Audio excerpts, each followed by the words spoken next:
বুড়া মানুষ দেখবেন 70 বছর বয়স, রাক্ষসের মতো টেলিভিশনে বেডিতের ছবি চায়, চা দোকানে বসে, বুড়ো হয়ে গেছে, বাঁকা হয়ে গেছে, কিন্তু নেশা, লোভ, শাহওয়াত যায় না।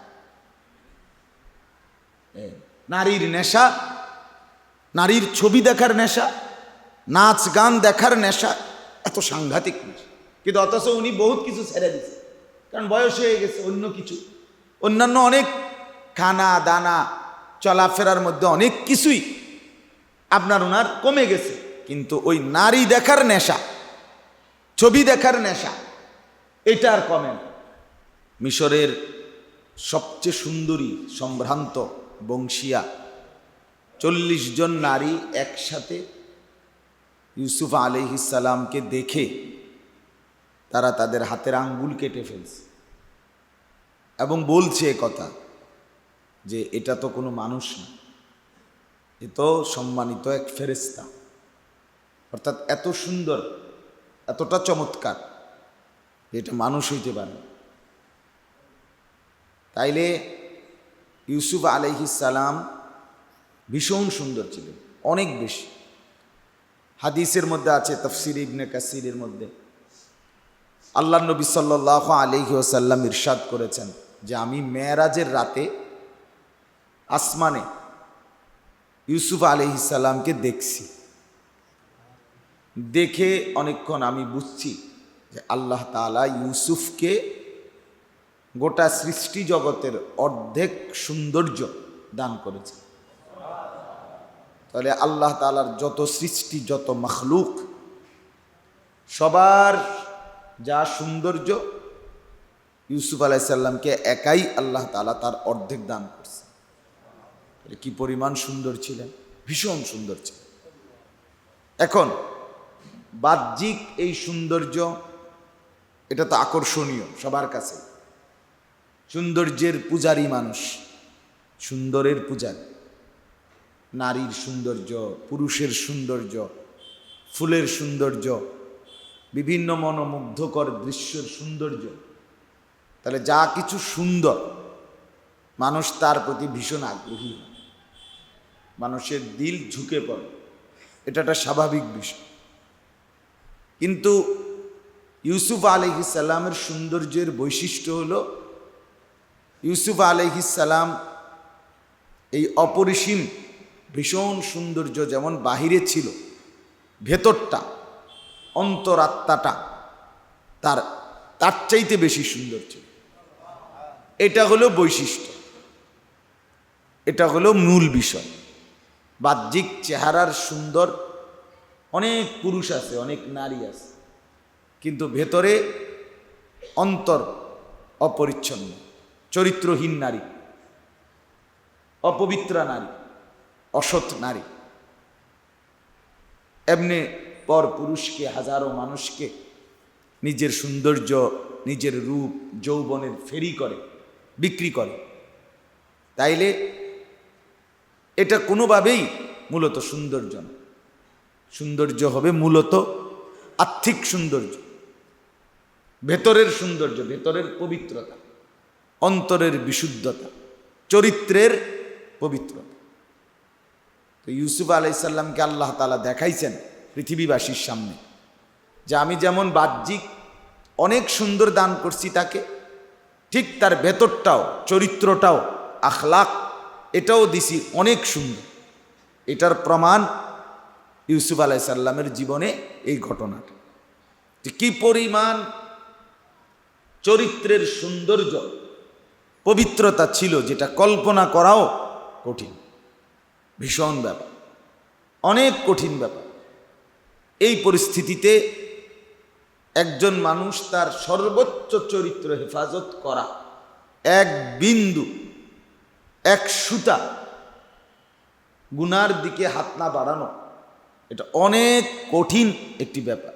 কিন্তু আল্লাহ তাআলার দয়ায়, রহমে ইউসুফ আলাইহিস সালাম চরিত্রের পরীক্ষা সৌন্দর্যে শতভাগ উত্তীর্ণ হয়েছে। এজন্য সূরা ইউসুফের মধ্যে এই অংশটা হলো সবচেয়ে গুরুত্বপূর্ণ। ওনারে কূপে ফেলে দিছে, কূপের থেকে উনি আবার উঠছে, মিশরের বাজারে বিক্রি হইছে, সেখান থেকে একজনে কিনছে, একজনের ঘরে লালিত পালিত হইছে, একটা সময় আপনার মিশরের প্রেসিডেন্ট হইছে, অর্থমন্ত্রী হইছে। এগুলো স্বাভাবিক বিষয় জীবন চলার পথে। কিন্তু একজন মানুষ তার অন্তর, তার চরিত্রের যে পবিত্রতা, বিশুদ্ধতা, এটা অনেক বড় সম্পদ।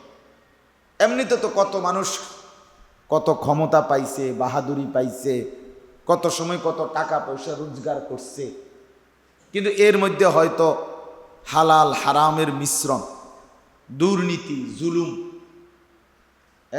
এর দ্বারা ক্ষমতা, এর দ্বারা নেতৃত্ব, এর দ্বারা প্রভাব প্রতিপত্তি। তাহলে এগুলো তো বাহ্যিক দুনিয়াবি পদ, পদবী, অর্থ, বিত্ত।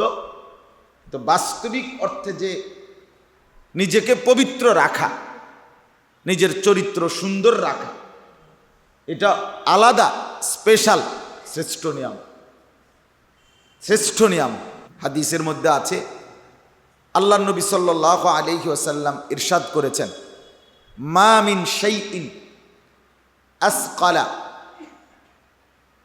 আল্লাহ নবী সাল্লাল্লাহু আলাইহি ওয়াসাল্লাম ইরশাদ করেছেন, কিয়ামতের দিন ফি মিজানিল আব্দিল মুমিন ইয়াউমাল কিয়ামা মিন হুসনিল খুলক।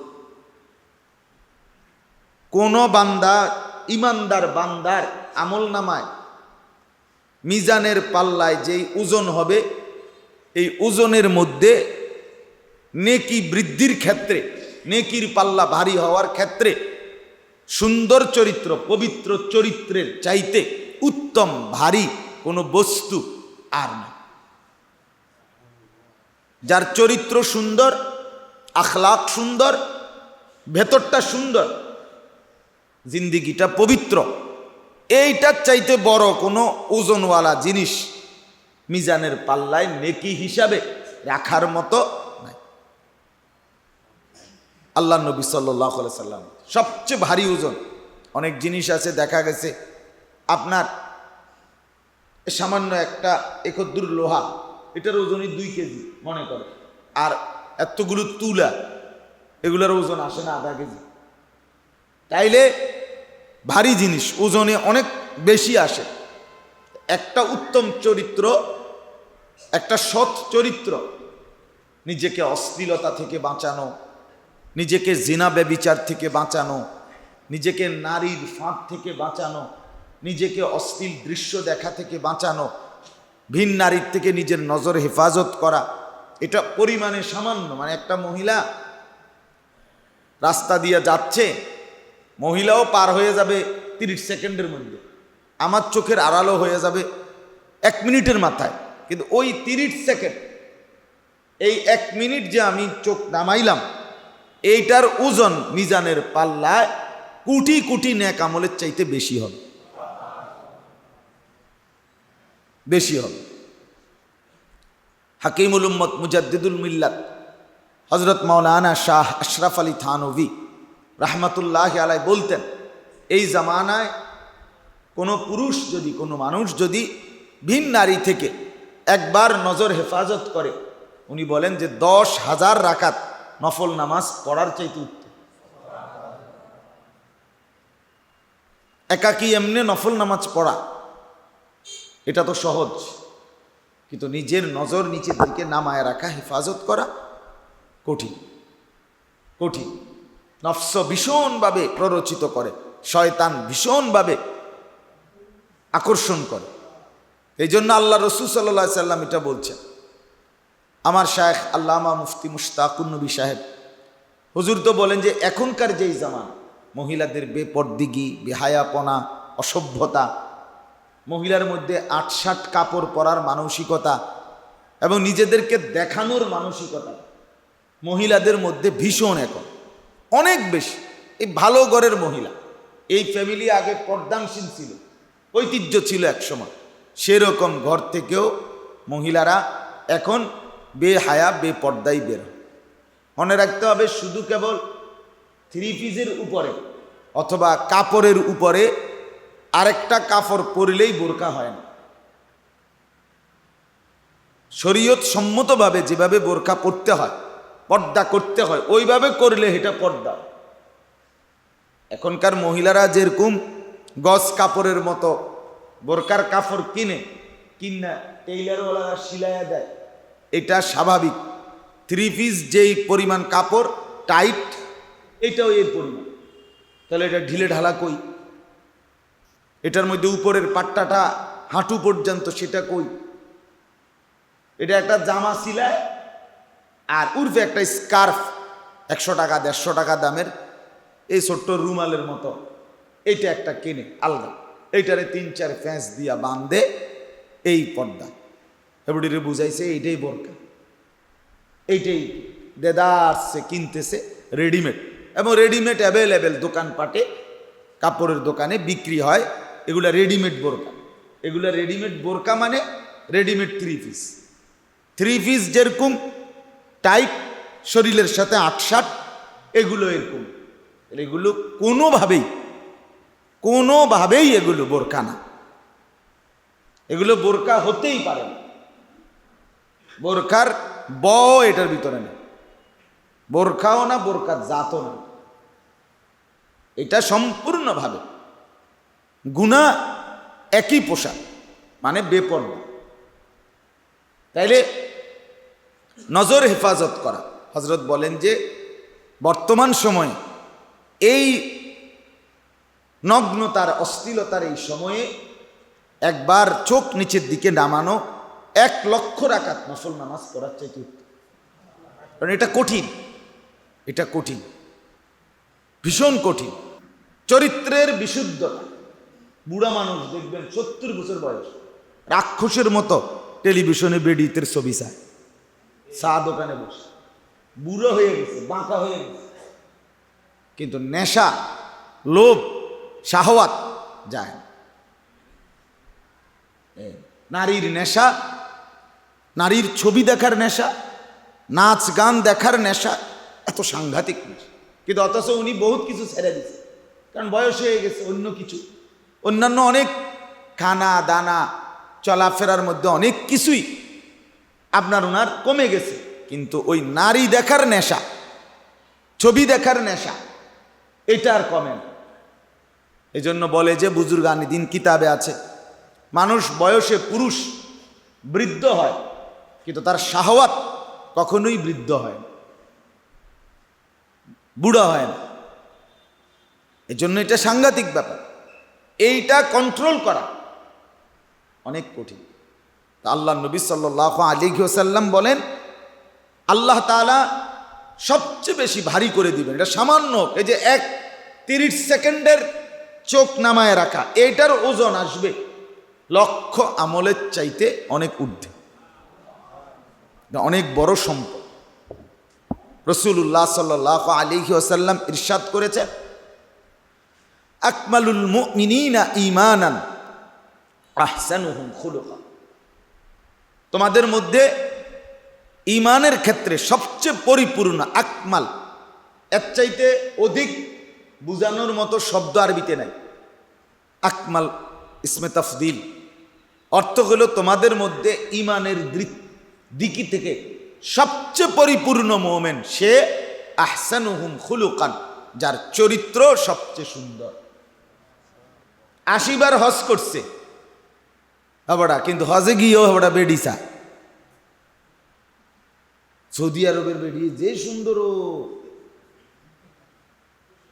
কথা বুঝছেন না? ইন্দোনেশিয়ার বেরিয়ে যে সুন্দর, উনি আবার হজ করছে। আপনি কি হজ করলেন? আপনি কিভাবে দেখলেন? কি দেখলেন? আল্লাহর ঘরে গিয়েও যে ব্যক্তির নজর নামাইতে পারলো না, এবার গেলই কোথায়, আসলোই কোথায়? কঠিন ব্যাপার। আমার জন্য কঠিন, আপনাদের জন্য কঠিন। আমিও জুনায়েদ বাগদাদি না, আপনারাও জুনায়েদ বাগদাদি। বলাটা আমার জন্য, আপনাদের জন্য। আল্লাহ রাসূল সাল্লাল্লাহু আলাইহি ওয়াসাল্লাম সর্বোত্তম চরিত্র যা, নারীর থেকে হালাল যেটা, সেটা তো হালাল। স্ত্রী হালাল, তাকে আপনি কুটিবার দেখেন। কোনো মা হালাল, তাকে আপনি কুটিবার দেখেন।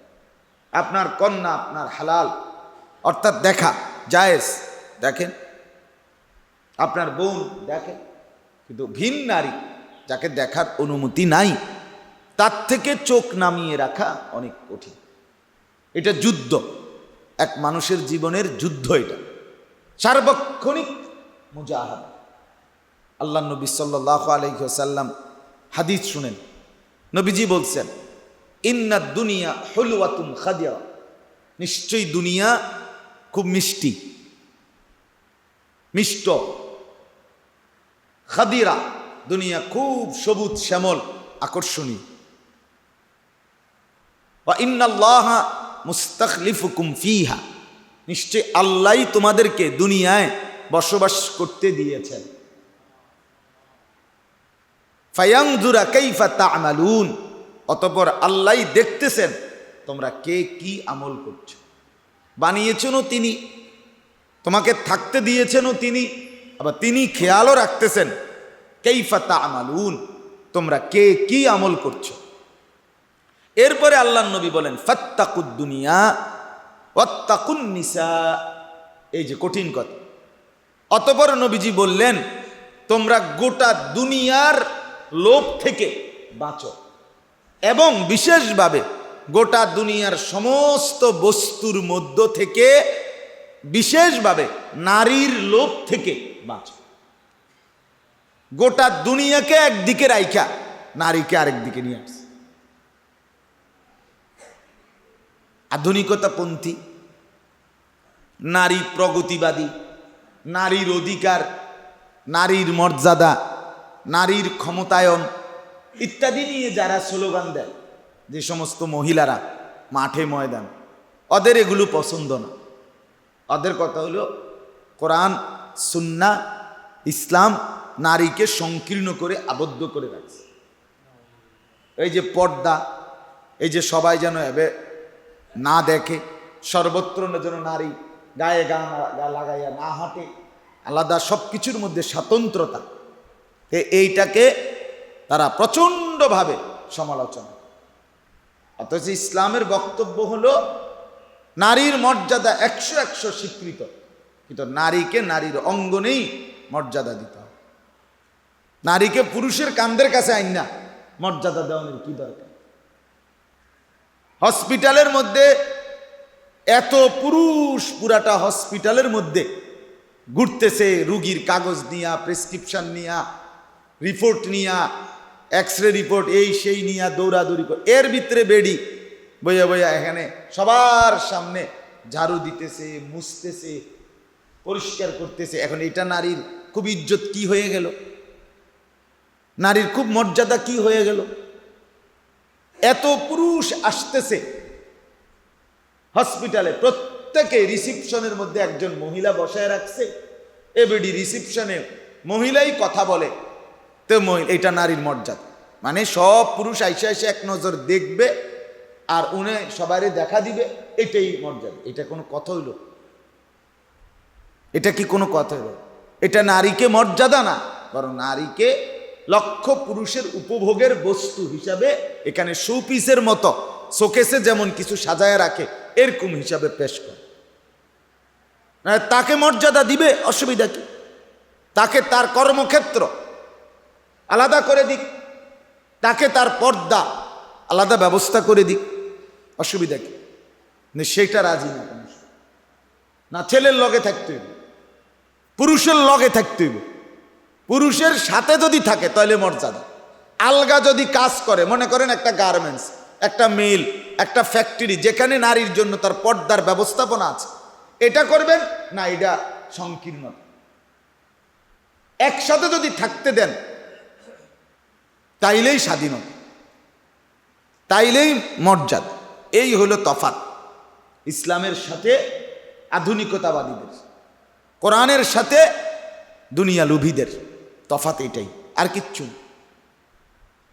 নাহলে কেউই রাসূলুল্লাহ সাল্লাল্লাহু আলাইহি ওয়াসাল্লামের সবচেয়ে বেশি হাদিস বর্ণনাকারী সাহাবী, 1 নাম্বার যিনি, ওনার নাম আবু হুরায়রা।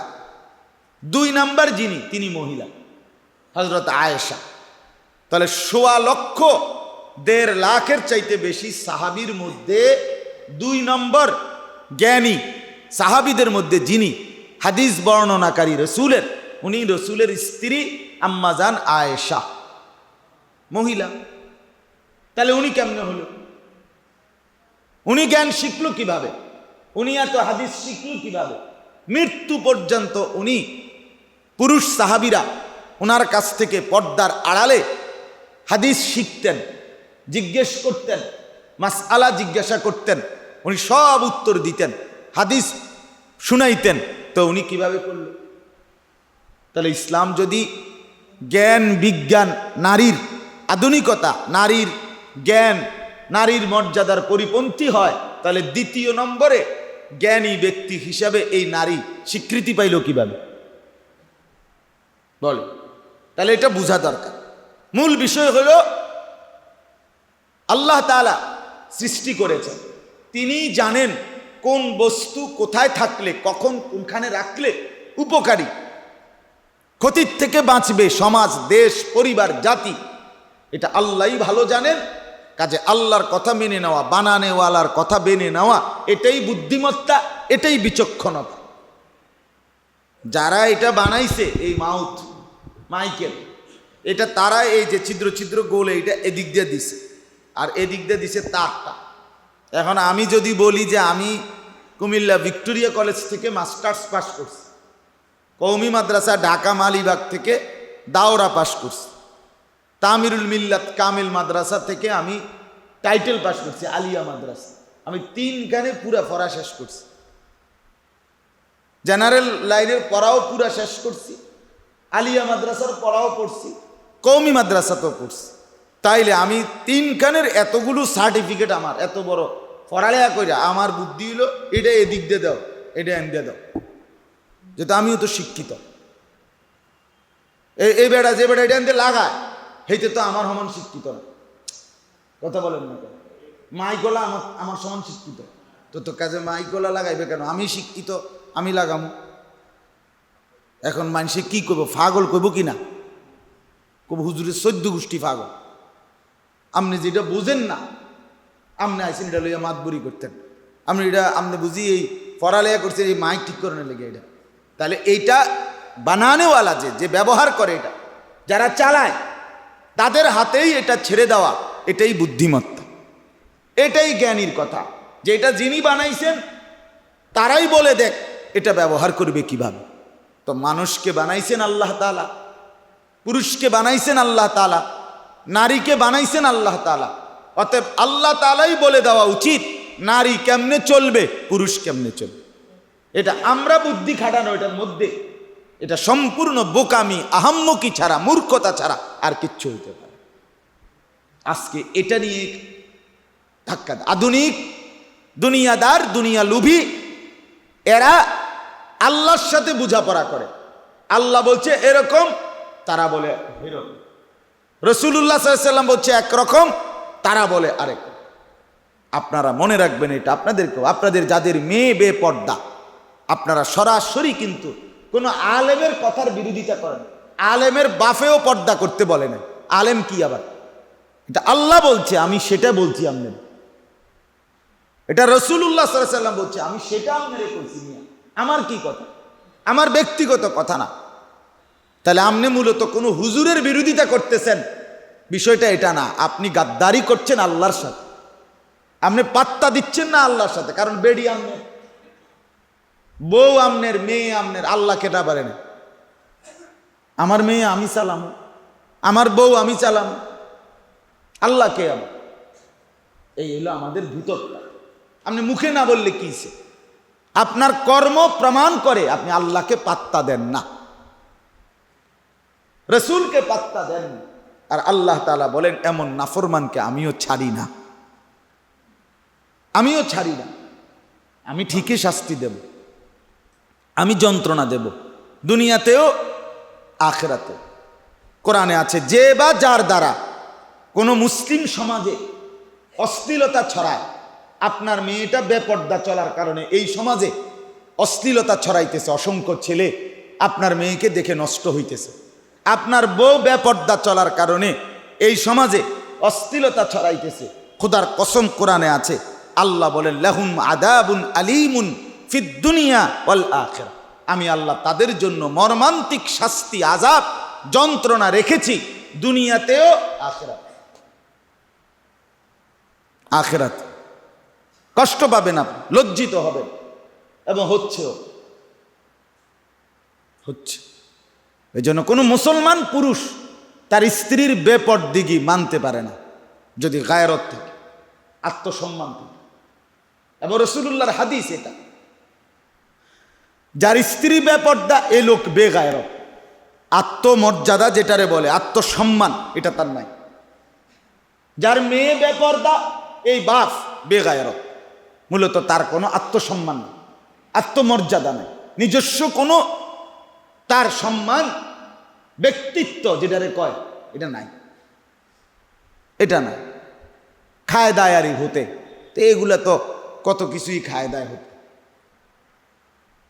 এই জন্য এখানে আল্লাহ তাআলা তুলে ধরছেন ইউসুফ আলাইহিস সালামের এটা বৈশিষ্ট্য। আল্লাহ বলছেন আমি তাকে ভীষণ সৌন্দর্য দিয়েছি চেহারার সাথে সাথে, আমি আল্লাহ তাআলা তাকে আর্থিক চরিত্রের পবিত্রতা এটা দান করেছি। ওয়ারাওয়াদাতহু আল্লাতী হুয়া ফী বাইতিহা আন নাফসিহি ওয়া গাল্লাকাতিল আবওয়াবা ওয়া ক্বালাত হাইতা লাক। এই দেখেন আল্লাহ তাআলা বলেন ইউসুফ যেই ঘরে, যেই মহিলার ঘরে লালিত পালিত হচ্ছিল, সেই জুলাইখা একদিন পূর্ণ যৌবন হওয়ার পরে এই নারী ইউসুফ আলাইহিস সালামের প্রতি আসক্ত হয়ে পড়ল এবং নিজের অবৈধ কামনা পূরণ করার জন্যে ওয়াগাল্লাকাতিল আবওয়াবা, একদিন সমস্ত দরজাগুলো বন্ধ করে দিল।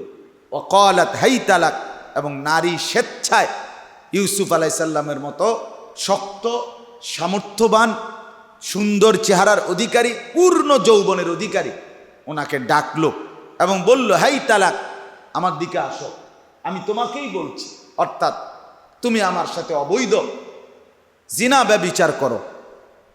সাথে সাথে ইউসুফ আলাইহিস সালাম তিনটা কথা বলছে। এক নাম্বার, উনি দেখছে ডানে বামে দরজা বন্ধ, জানালা বন্ধ, আবার ভিন্ন কারো বাড়ি না, এই মহিলার বাড়ি, কাজে এই দরজা বাহিরের থেকে বাড়ি দিলেও কেউ খুলবে না, কারণ এটা তার নিজের বাড়ি, সে এখানকার রাজরানী, অতএব দাসীবান্দিরা খুলবে না দরজা। এরপরে এই ঘরে এই নারী সুন্দরী নারী, এবং উনি আবার এই ঘরের থাকে, বড় হইছে এই ঘরে, উনি বললেই আরেকখানে দৌড় দিয়া কই যাবে। এই সব কিছু উনার সম্পূর্ণভাবে এই প্রতিকূল পরিস্থিতিতে উনি বুঝছে আমি যদি বাঁচতে হয়, এখন আমার চরিত্র বাঁচাইতে হয়, তাইলে আমার প্রথম কোনো চিন্তা ছাড়া আমাকে ডাক দিতে হবে আল্লাহকে। এই জন্য উনি বলছে ক্বালা মাআযাল্লাহ, আমি আমার আল্লাহর আশ্রয় কামনা করছি। এরপরে ওই মহিলাকে বলছে ইন্নাহু রাব্বি আহসানা মাসওয়াই। 2 নম্বর কথা বলছে তোমার স্বামী সে আমার মনিব, সে আমাকে সেই ছোটবেলা থেকে বাজার থেকে কিনে এনে এই পর্যন্ত চরম পরম আদর যত্নে লালিত পালিত করছে, আমাকে আশ্রয় দিছে। আমি আজকে আমার মনিবের আশ্রিত, আমি তার ঘরে লালিত পালিত হলাম, যে আমাকে এতটা আদর যত্ন করে উত্তম থাকার ব্যবস্থা করছে, আমি তার নাফরমানি কেমনে করি? তার স্ত্রী তার ঘরে তার পবিত্রতার মধ্যে কিভাবে হাত দেই? এটা হতেই পারে না, এটা উচিত হবে না। 3 নাম্বার বলছে ইন্নাহু লা ইউফলিহুজ জালিমুন, মনে রাখবা নিশ্চয়ই পাপী, অবাধ্য, নাফরমান, জালেম কোনো দিন সফল হতে পারে না। দুনিয়াতেও লাঞ্ছিত হবে, আখিরাতেও লাঞ্ছিত হবে। অসভ্য চরিত্রের অধিকারী, জেনাকার, ব্যভিচারী, অশ্লীলতা, বেহায়াপনা যার মধ্যে আছে, সে কোনো দিন সফল হবে না। অতএব তুমি এর থেকে ফিরে আসো। এই তাহলে দেখেন, আরও আছে পরে বলবো, বাকি এই এক আয়াত তর্জমা বলে দিলাম। 3টা কথা বলছে। তাহলে যেই কোনো যুবক তার জীবনের সবচেয়ে বড় সৌন্দর্য তার চরিত্রের পবিত্র, বাহিরের ফেয়ার অ্যান্ড লাভলি, বাহিরের চুলের ডিজাইন, বাহিরের প্যান্টের ডিজাইন, বাহিরের মধ্যে জামার খুব সৌন্দর্য, ফেয়ার একবারে স্প্রে মারছে, বডি স্প্রে, আতর সেন্টের গ্রান বলতেছে, কথা বলে খুব শুদ্ধ, মাঝে মাঝে ইংরেজিও করে বলে, কিন্তু চরিত্র অসৎ। নারীর সাথে প্রেম করে, নারীর সাথে অশ্লীলতা করে, নারীর সাথে অবৈধ সম্পর্ক গড়ে। এই লোক আপাদমস্তক দুশ্চরিত্র, ঘৃণিত, এ ব্যর্থ, এ কামিয়াব হতে পারবে না। কামিয়াব হতে কোন যুবকের যৌবনকালের মূল সম্পদ তার আর্থিক পবিত্রতা। আর্থিক, সে এবার একদম কালো হোক, নিগ্রু হোক, সে আফ্রিকান কালো মানুষ হোক, কিন্তু যার চরিত্র পবিত্র, তার পুরা দেহ মন ভেতর সবটাই পবিত্র। আর যে একবারে সুন্দর, টুকটুকে সুন্দর হয়, সুন্দরের বাপও হয়, কিন্তু যার ভেতরটা নষ্ট, চরিত্রহীন, নারীর সাথে হারাম, যেই কোনো রকমের নারীর ছবি, নারীর নাচ, নারীর অশ্লীল দৃশ্য, জিনা ব্যভিচারের দৃশ্য, অবৈধ বিবাহ বহির্ভূত প্রেম সম্পর্ক, কথাবার্তা, আলাদা গোপন কোনো জায়গায় একত্রিত হওয়া, যেই কোনো কিছু, এটা অসভ্যতা, নোংরামি, দুশ্চরিত্র ছাড়া আর কিছু। আর এই অপদার্থ দিয়া আখেরাত তো নাই, দেশ, জাতি, সমাজ, ঘর, পরিবার গড়বে না, এ সফল হইতে পারবে, এ সফল হইতে পারবে, পরিবারও টিকবে না শেষ পর্যন্ত।